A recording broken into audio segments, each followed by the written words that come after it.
नमस्कार धीरेन्द्र जी, बहुत बहुत स्वागत है आपका। नमस्कार अंजू जी, कैसी हैं आप? और आपके तमाम दर्शकों को भी मेरा बहुत बहुत नमस्कार।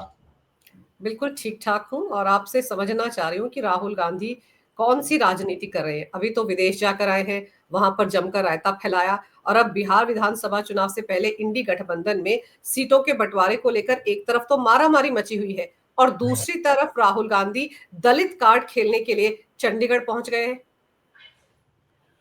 देखिए, राहुल गांधी की राजनीति समझने के लिए बहुत सारे लोग शोध करेंगे, क्योंकि जब एक पार्टी की समाप्ति के लिए जिस पार्टी ने 1885 से अपना समय शुरू किया हो और एक देश की आजादी की लड़ाई में एक लंबे समय तक, क्योंकि उस समय लोग और कोई पार्टी की बात नहीं करते थे, इसलिए ये कह दूं कि मैं सब कांग्रेसी थे ये तो थोड़ा सा अलग होगा, लेकिन कांग्रेस उसको लीड कर रही थी, तो वो एक बड़ी पार्टी थी। उसके बाद पंडित जवाहरलाल नेहरू देश के प्रधानमंत्री बने, अब उस पर अलग बात हो सकती है, लेकिन मैं एक पार्टी की क्रोनोलॉजी पर बात कर रहा हूं, ना कि उसके बाद लंबे समय तक उस पार्टी ने इस देश की राजनीति की मुख्य धारा को नियंत्रित और उसको गवर्न किया है।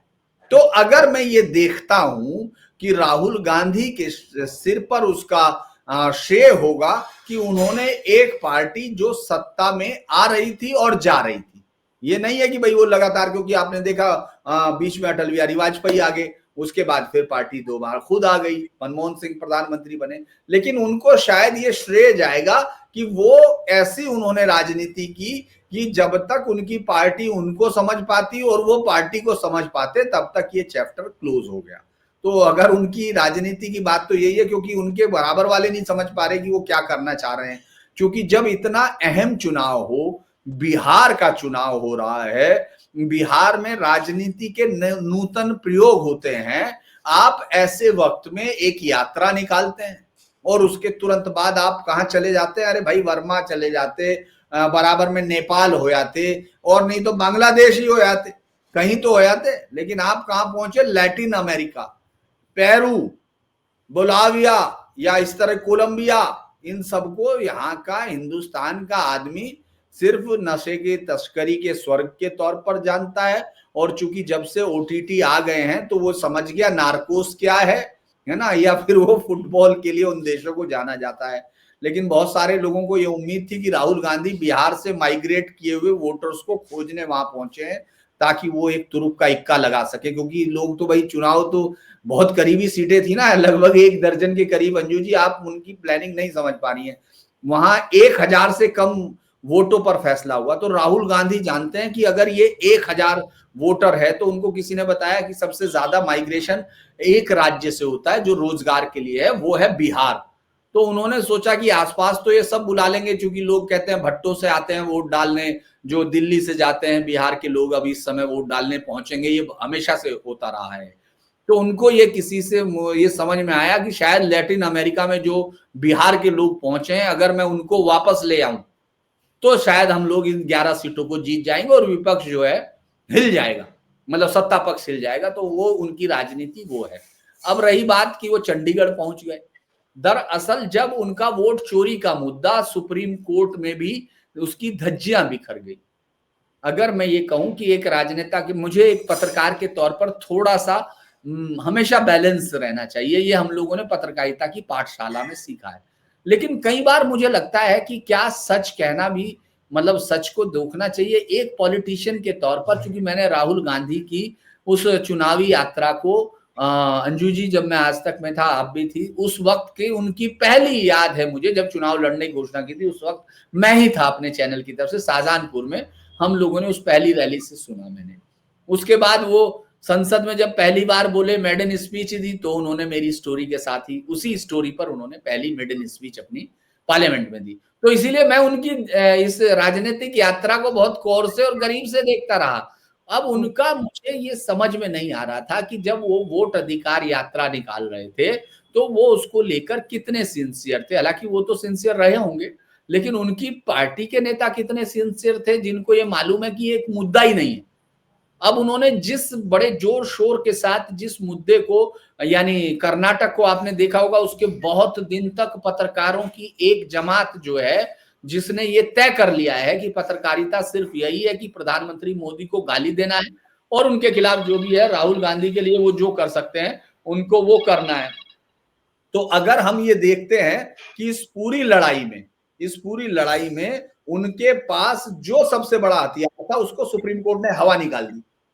कर्नाटक के चुनाव का एसआईटी जांच के लिए जिस एडवोकेट रोहित पांडे की वो पीआईएल थी, सुप्रीम कोर्ट ने कहा कि चुनाव आयोग के पास जाइए भाई, इस तरह के मतलब बिना सबूत के पर्याप्त सबूत हैं और इन सब के लिए, तो उसके बाद आपका सबसे बड़ा हथियार ही खत्म हो गया भाई। आपके पास जब जमीन ही नहीं बची लड़ाई की तो आप बिहार में करेंगे क्या? बिल्कुल। अब उनको लगा एंड टाइम पर कि अब क्या किया जाए, तो अब उनको लगा कि बिहार में अब दलित वोटों को लेने की कोशिश की जाए। तो लिहाजा उन्होंने एक असमय यात्रा को विराम देने वाले आईपीएस ऑफिसर्स के सहारे उनको लगता है कि वो अपनी इस नए हथियार जो उनका खो गया है वहां से कुछ ढूंढ लेंगे और बिहार में वहां जो दलित वोटों का संग्रहण है वो उससे कर सकेंगे। मुझे लगता है कि वो इसी के सहारे अपनी राजनीति का खोया हुआ हथियार खोज रहे हैं, जबकि वहां वोटिंग होने वाली है। बिल्कुल वो कीमती समय, आप ये कोई भी सोच सकता है कि जो सिंसियर पॉलिटिक्स करता है वो ऐसे समय पे जाएगा और उस पार्टी के लिए जिस पार्टी की वहां अपनी जड़ें नहीं है, वो पार्टी जो अभी 54 सीटों पर लड़ रही है, जो 70 सीटें भीख में मिली हुई सीटें थी जिनमें से 19 पे जीती थी पिछली बार। अगर जो आरजेडी सत्ता से चूक गई थी तो उसमें बहुत बड़ा कारण राहुल गांधी की पार्टी का परफॉर्मेंस था। 70 सीटें जीत करके लेके लड़के सिर्फ 19 जीत पाए।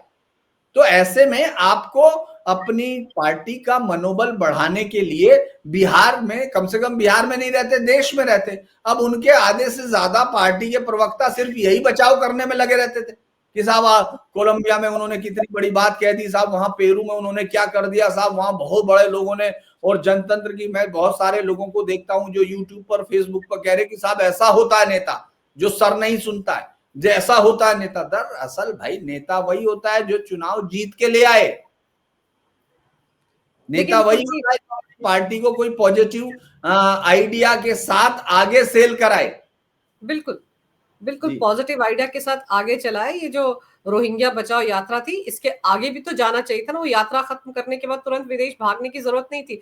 लेकिन जो दलित कार्ड राहुल गांधी चंडीगढ़ जाकर खेल रहे हैं कि इस देश में दलित असुरक्षित है, उनकी बगल में कुमारी शैलजा भी खड़ी थी। हरियाणा विधानसभा चुनाव के दौरान राहुल गांधी को उनका ख्याल नहीं आया, वो भी तो दलित है, उनका नाम क्यों नहीं सीएम के कैंडिडेट के तौर पर घोषित किया उन्होंने? तब तो उनको सांप सूंघा हुआ था और आज वो दलित कार्ड कार्ड कह के रो रहे हैं चंडीगढ़ पहुंचकर।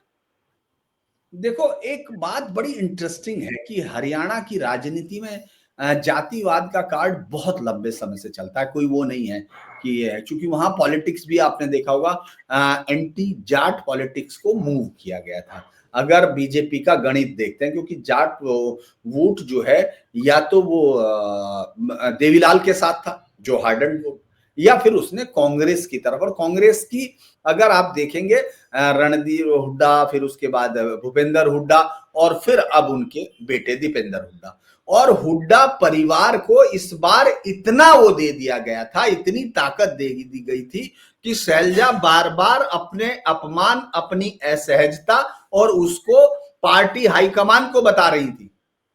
आपको मालूम है कि जब वो अध्यक्ष थी तो उनको अपनी कमेटियां गठित नहीं करने का मौका मिला, उनको नहीं कर पाई जब तक अशोक तंवर जो पार्टी के ही थे और दलित चेहरे थे, और याद होगा आपको टीम राहुल के उन लोगों में से थे, वो अपनी पार्टी का वो नहीं बना पाए, अपनी टीम नहीं बना पाए अध्यक्ष के तौर पे, क्योंकि भूपेंद्र हुड्डा, और अगर आप देखेंगे वहां पूरी कांग्रेस जो है जाट वोटों के अलावा इधर से उधर ही नहीं देखती है, वो पूरी की तरह से जाट के जाति, मैं माफ करना किसी जाति के खिलाफ मेरा कोई वो नहीं है, मैं एक पॉलिटिकल एनालिस्ट के तौर पर वो चीज बदला हूं जो वहां पार्टी के लिए है। अगर आप वहां गौर करेंगी वो पार्टी पूरी तरह भूपेंद्र हुड्डा, सुरजेवाला, उसके बाद फिर आप देखेंगे बीरेंद्र सिंह, और या इनके ही क्लस से बाहर नहीं निकल पाती।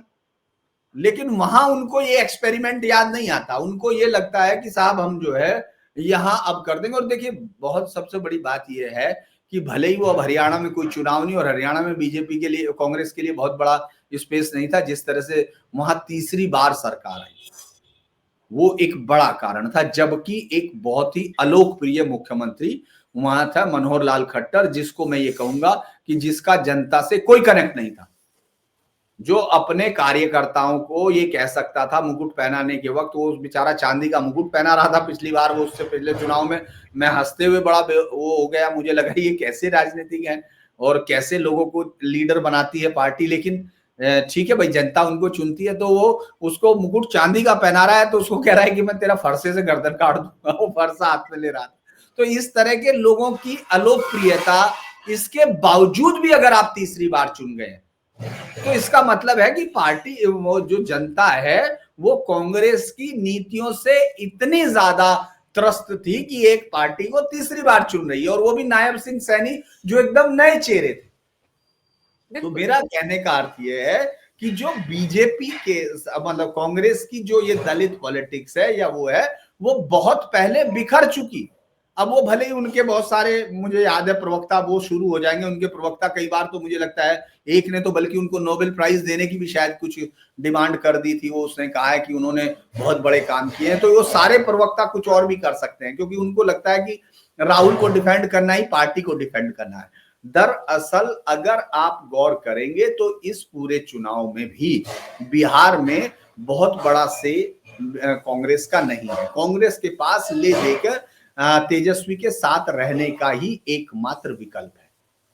अब वो पर उस विकल्प में मुस्लिम वोटर ढूंढे या उनको ढूंढे, उन्होंने अपना अध्यक्ष भी वहां वो बना रखा है। जबकि जो जातिगत तौर पर हम देखते हैं बिहार में, दलित वोटर जीतन राम मांझी के पास कुछ है, कुछ उनके पास है।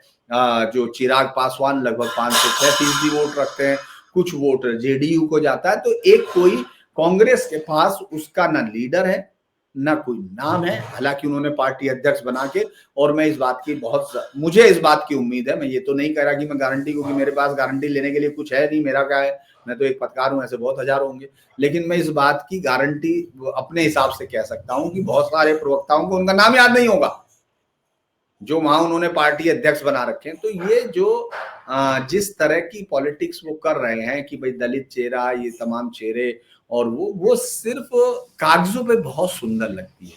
दरअसल उनकी दिक्कत ये है कि वो ग्राउंड पे नहीं जाते, इसीलिए जब और वोट चोरी। वीरेंद्र, अगर राहुल गांधी को सच में दलित वोट बैंक का बड़ा ख्याल है, तो मुझे तो लगता है कि जहां आरजेडी के नेता तेजस्वी यादव लगातार ये गुहार लगाते रहे, पूरी वो जो वोट अधिकार यात्रा थी उस दौरान, कि उनके नाम की घोषणा कर दी जाए इंडी गठबंधन की तरफ से कि अगर बिहार में जीते तो तेजस्वी सीएम की कुर्सी पर बैठेंगे, तो राहुल गांधी को तो वहीं पे अपनी तरफ से एक दलित नेता को लेकर आना चाहिए, अपनी पार्टी की दलित चेहरे को ले आए, कहने की नहीं हमारी तरफ से ये होगा। तब तो किसी को समझ में आएगा कि वो दलित राजनीति कर रहे हैं। अगर दलित कार्ड खेल रहे हैं तो पूरी तरह से खेल रहे हैं। लेकिन ये सिर्फ जो दिखावे वाली बातें वो करते हैं, इसकी तो बड़ी जल्दी हवा निकल ही जाती है ना।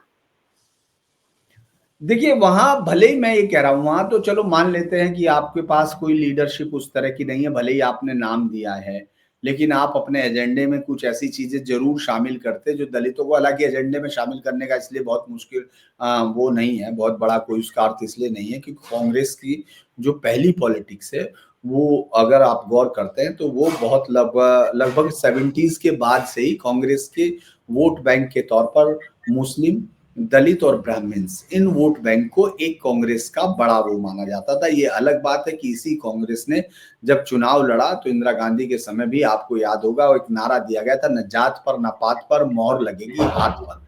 तो एक जाति पाति से अलग हटके एक पार्टी जो समावेशी होने की कोशिश कर रही थी, उस समय उस पर यह आरोप लगता था। अभी पिछले कुछ समय से आपने देखा उत्तर प्रदेश में वो जाति का वो जो दलित वोट है, वो बसपा और मायावती और कांशीराम की मेहनत ने उनके पास ले जाके खड़ा कर दिया।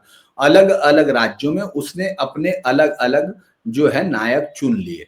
अभी आप देखेंगे ये, इसका कारण ये है कि मल्लिकार्जुन खड़गे पार्टी के अध्यक्ष तो बना दिए गए, लेकिन वो पार्टी में कितना फैसला लेने की हैसियत में है ये बात कोई नहीं कहता।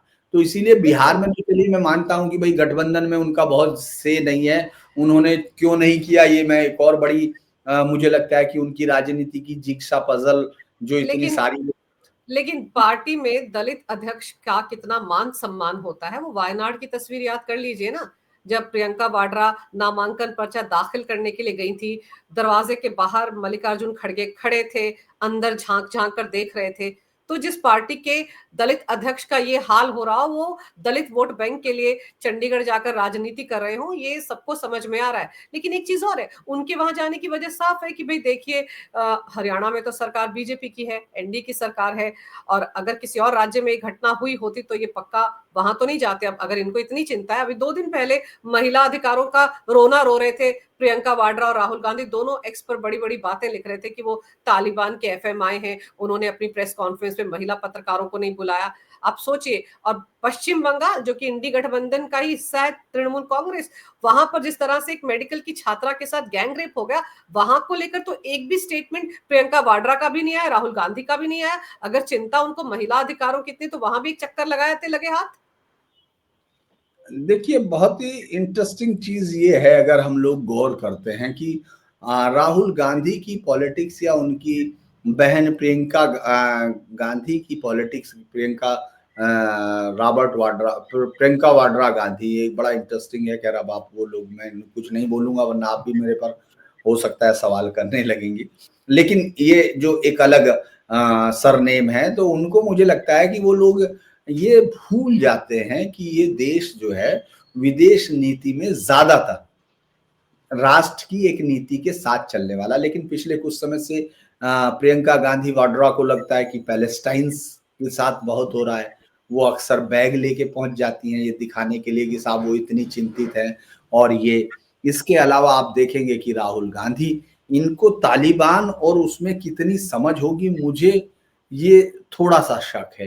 क्योंकि तालिबान के साथ आपके कैसे रिश्ते हों कैसे नहीं हो, तालिबान क्या है इस समय, जब आप पाकिस्तान के साथ दुश्मनी पे, अभी तो बल्कि मैं देखता हूं कोई कहता है कि साहब ये देखिए भारत की पाकिस्तान अमेरिका से दुश्मनी हो गई है, ये तमाम चीजों के साथ आप कि फिर भारत रूस पे चला गया है, अब भारत अफगानिस्तान तालिबान पे जा रहा है। दरअसल इंटरनेशनल पॉलिटिक्स के डायनामिक्स इतने उलट होते हैं, वो कभी भी उनको मालूम है कि कोई सरकार उनके साथ शेयर नहीं करेगी, नहीं करती है। वो उस चीज का फायदा उठाने के लिए बार बार ये कह रहे हैं, क्योंकि मुझे शक है वो ये समझते होंगे कि तालिबान है क्या। क्योंकि मैं उस बात को बहुत ज्यादा नहीं करूंगा, एलोब्रेट नहीं करना चाहूंगा, लेकिन उनकी पॉलिटिकल दोनों की जर्नी जो है वो मुझे कई बार एकदम कंफ्यूज करती है कि ये ऐसा कौन सा इनके पास गणित है जो ये एक कांग्रेस पार्टी, जिसको अक्सर अब ये मान लिया गया कि वो सनातन के खिलाफ काम करती है, उसके पास एक ऐसी लीडरशिप की चेन है जो कभी, जिस पर परवान चढ़ाई आपके दिग्विजय सिंह ने, जो उनके पॉलिटिकल गुरु हो गए थे।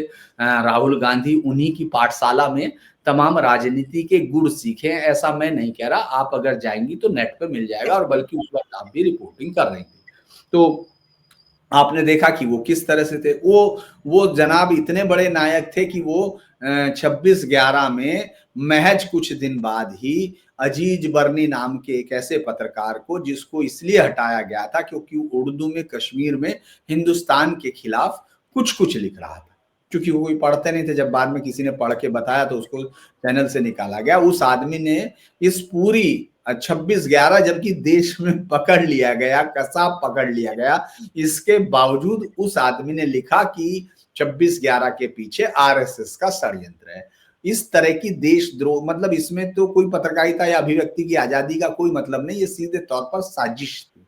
और उसमें उसकी अगर आप देखेंगे उस पुस्तक के साथ कौन खड़ा है, दिग्विजय सिंह, और दिग्विजय सिंह को इसका सबक जो है बहुत बार मिला। ये भी एक बड़ी बात है कि जिसको टेररिस्ट का टैग लगाने में दिग्विजय सिंह और उनकी सरकार ने पूरी ताकत लगा दी थी, उसी प्रज्ञा सिंह ने उनको 2.5 लाख जैसे वोटों से बुरी तरह उनकी उसी भगवान कैपेसिटी भगवान को चलता भगवान था। भगवान की थोड़ी भी तो दिग्विजय सिंह ने ही दी थी ना, याद कीजिए, मैं सुशील अभी कुमार शिंदे, ये सब। तो आप, हाँ जी, तो ये सोचिए कि आप किस तरह से उनको निकाला।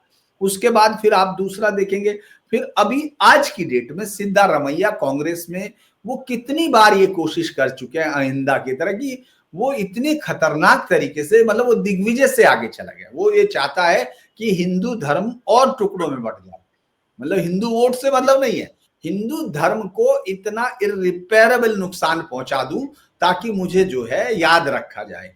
वो लिंगायत को एक अलग ही धर्म साबित करने के लिए पिछली बार 2018 में सरकार ने वो भेजा नोटिफिकेशन, कोशिश की कि साहब ये कर दिया जाए चुनाव से पहले, और अभी सर्वे में वो कह रहा है कि वो लिखेंगे।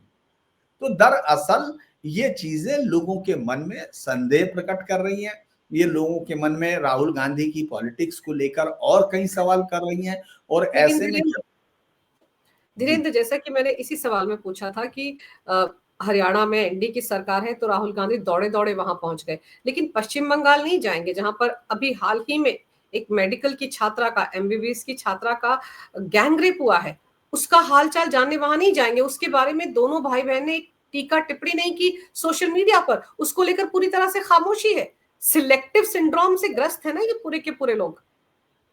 देखिए, वो वैसे भी वहां नहीं जा सकते क्योंकि उनको बहुत डर लगता है दीदी से। वो वैसे भी नहीं बोलेंगे क्योंकि दीदी ने उनकी पार्टी का वहां डब्बा ही गुल कर दिया, क्योंकि उन्हीं की पार्टी से निकल के दीदी ने उनको ये बता दिया कि तुम्हारी कोई राजनीतिक हैसियत नहीं है, और वो कभी बर्दाश्त भी नहीं करती। आपने देखा होगा ममता बनर्जी। लेकिन ये बात सही है कि कांग्रेस को ये बात सेलेक्टिव जो एमनीसिया उसको होता है कि वो कब किस पर करे, ऐसा एक दो नहीं, ऐसे कई उदाहरण आए हैं, कई उदाहरण आए हैं। लेकिन जब वो उछल के, उनको लगता है कि जब आरएसएस को गाली देनी हो तो तैयार है क्योंकि आरएसएस के स्टेट में है। अगर यही घटना उनको लगता है कि वहां हो रही है अगर दूसरे किसी राज्य में, तो वो अचानक वो है। जब तक नवाब मलिक उनके साथ रहते हैं तब तक वो अच्छे रहते हैं, जैसे ही नवाब मलिक चले जाते हैं तो उनको याद आता है यार ये क्या हो गया, ये तो बहुत ही खतरनाक आदमी है। जिस तक संजय राउत उनके साथ एनडीए में खड़े हैं तब तक संजय राउत से बड़ा कोई उनकी नजर में विलेन नहीं। अचानक जैसे ही संजय राउत के साथ उद्धव ठाकरे पहुंच के इस गठबंधन में आते हैं तो उनको लगता है कि उद्धव जो संजय राउत जैसा तो कोई ट्रबल शूटर ही नहीं है उनके पास। तो ये उनका सेलेक्टिव एमनेशिया, दरअसल यही कारण है कि उनकी जिस तरह की स्थिति जो है डवाडोल रहती है, खासतौर से उनकी अपनी नीतियों की, तब तक मुझे लगता है कि कांग्रेस के अंदर कुछ होगा नहीं, क्योंकि वो इसको अगर बीजेपी के साथ जोड़ना चाहते हैं तो मुझे लगता है कि उनको थोड़ा सा निराशा इसलिए होगी क्योंकि बीजेपी में लीडरशिप पर अभी भी लोगों को यकीन है। यानी नरेंद्र मोदी एक अल्टरनेट के तौर पर जब आए थे तो उन्होंने अपने कामों से जो उनका वोट बैंक है कम से कम उसको साधे रखा है। कांग्रेस यहाँ परजीवियों की तरह हो गई है, अलग अलग राज्यों में, ज्यादातर राज्यों में वो खासतौर से हिंदी भाषी राज्यों में वो गायब हो गई सिरे से। और वो ये करती है कि अब कोई जो क्षेत्रीय दल है उसकी पीठ पर चढ़कर कुछ पुल पार कर ले। इसीलिए जब आपने देखा होगा ज्यादातर मसलों में, चाहे वो आरजी करो, और यहाँ तक कि बंगाल का उदाहरण तो इसलिए भी बहुत अच्छा हुआ आपने वो उदाहरण लिया, क्योंकि आप सोचिए कि जो चौधरी हैं वो लगातार, उन्होंने पहले नेता प्रतिपक्ष भी बनाया और अब इस बार वो चुनाव हार गए, तो उसके बाद उनका नाम लेवा पानी देवा नहीं, पिछली बार भी नहीं था, क्योंकि वो ममता बनर्जी का सबसे जबरदस्त तरीके से विरोध करते थे। यानी वो लगातार जी अधीर रंजन चौधरी की बात कर रहे हैं ना कांग्रेस में? वही मैं चौधरी साहब की बात कर रहा हूं। तो वो चौधरी साहब जो लगातार ये कहते रहे कि हमको विरोध करना है, तो इस बात का मतलब कांग्रेस ने ये समझा कि हमको अधीर रंजन का विरोध करना है, तो उनका विरोध करने लगे। तो अधीर रंजन साहब को बाद में समझ में आया, अभी तक तो नहीं आया, मुझे लग रहा है उनको बाद में समझ में आएगा कि वो उनकी बात का ही अर्थ नहीं समझे। वो ममता बनर्जी का विरोध नहीं, वो अधीर रंजन चौधरी का विरोध करने में लग गए। तो ये उनकी दिक्कत है। और बीजेपी भी ऐसे बहुत सारे काम होते हैं अंजू जी, ऐसा नहीं है कि बीजेपी में नहीं कर रहे। बीजेपी को भी अचानक याद आ जाता है कि साहब पवन सिंह हमारा बहुत बढ़िया आदमी है ना, उसके बाद बहुत सारा। लेकिन इसके बावजूद लोगों को, अगर वो लोग जब पैरेलल देखते हैं, जब लोग एक दूसरे कंपेयर करते हैं, देखिए हम लोग पत्रकार हैं तो हमारे लिए तो हम बहुत सारे कारणों पर बात कर सकते हैं, लेकिन जनता जो वोट देने जाती है उसके पास एक ही वोट होता है। जब वो वोट करने जाती है तो वो ये जानती है कि ये एक ऐसी चीज है जो उसको इस देश के सबसे बड़े अमीर, चाहे अंबानी हो चाहे अडानी हो, उनके बराबर खड़ा करती है। तो लिहाजा उसको खर्च करते हुए वो बहुत ध्यान रखता है, वो देखता है इन दोनों में से कौन सा अच्छा है। तो आज की डेट में राहुल और उनकी बहन प्रियंका कोई ऐसी उम्मीद उन वोटर्स को नहीं दे रहे हैं। मैं ये कह रहा हूं, देखिए मैं अभी भी कह रहा हूं कि जरूरी नहीं कि भाई मैं ये कह दूं कि मेरे हाथ से अभी ये जो एनडीए है गठबंधन ये सत्ता में आ जाएगा, ये हो जाएगा। हम लोग सिर्फ समीकरणों पे बात करते हैं अंजू जी, उसमें हार या जीत दोनों हो सकती है। और अभी हम ग्राउंड पर नहीं गया हूं तो इसलिए मैं बहुत ज्यादा उस पर स्ट्रेस नहीं देता हूं, क्योंकि जो समीकरण दिख रहे हैं उन पर बात करता हूं। लेकिन अगर वो उनको कोई सेटबैक भी लगता है तो उसमें कोई रोल राहुल गांधी या प्रियंका गांधी का नहीं होगा। इस बात को दिमाग से मतलब दूर तक निकाल लेना चाहिए कांग्रेसी कार्यकर्ताओं को भी। अगर उसमें कोई है तो आप देखेंगे तेजस्वी एक अपने पिता के जंगल राज को, अपने जो पढ़ाई को लेकर जो उन पर वो होता है, या परिवार के अंदर चल रही इस घमासान युद्ध के बीच में जो सत्तानाशी है, उस युद्ध के लिए वो जबरदस्त तरीके से अपने आप को, इसके बावजूद आपको सड़कों पे दिख रहे हैं। आप ये देखिए कांग्रेस से रिलेटेड खबर कितनी है। दिल्ली में बैठे हुए अगर नेशनल अखबारों की बात करें तो चूंकि उनमें एक ब्रांड ऑफ पॉलिटिक्स है, जो उनके ब्रेन को, ये आईक्यू को सिर्फ कांग्रेस से डिनोट होने वाली, क्योंकि मैं अभी देख रहा था किसी ने कहा कि उनकी दादी कुछ कहती थी, मतलब इस तरह के रिमार्क दिया एक प्रवक्ता ने कि साहब आरएसएस संघ में मत जाना, ये सब बुरे लोग। वो दरअसल इस तरह का आइडिया क्रुक करने वाले लोग, उनका ग्राउंड से कोई रिश्ता नहीं है, और वो राहुल गांधी के साथ बैठकर उनकी पॉलिटिक्स को तारीफ, मैंने आपको जो बात हम लोगों ने खत्म की थी, दरअसल जो ग्राउंड पे पॉलिटिक्स होती है, जो ग्राउंड पर हालात होते हैं, वो कागज पे नहीं होते। राहुल गांधी की दिक्कत यह है कि उनकी टीम, राहुल की दिक्कत यही है, जरूरी नहीं कि राहुल गांधी ऐसे हो, क्योंकि प्रधानमंत्री मोदी भी आप देखेंगे हर जगह नहीं जा सकते हैं, हर सीट पे नहीं जा सकते हैं, लेकिन जो टीम होती है वो जानती है हमारे नेता का आइडिया क्या है, और वो जनता के अंदर से जो रेस्पॉन्स आ रहा है उनको कैलकुलेट करती है, उनको एसलमेट करती है, उनके समीकरण देखती है, और उसके बाद एक आइडिया प्रपोज करती है। वहां ऐसा नहीं हो रहा है इस वक्त। तो मैं यही कहूंगा कि वहां जो टीम राहुल, जो राहुल कह रहे हैं, उसको वाहवाह करने के अलावा उसके पास कोई और ना तरीका है और ना ही चारा है। बिल्कुल कोई तरीका और चारा तो दिख ही नहीं रहा है। आप सोचिए ना कि राजनीति में पोस्टरिंग भी बहुत बड़ी चीज होती है।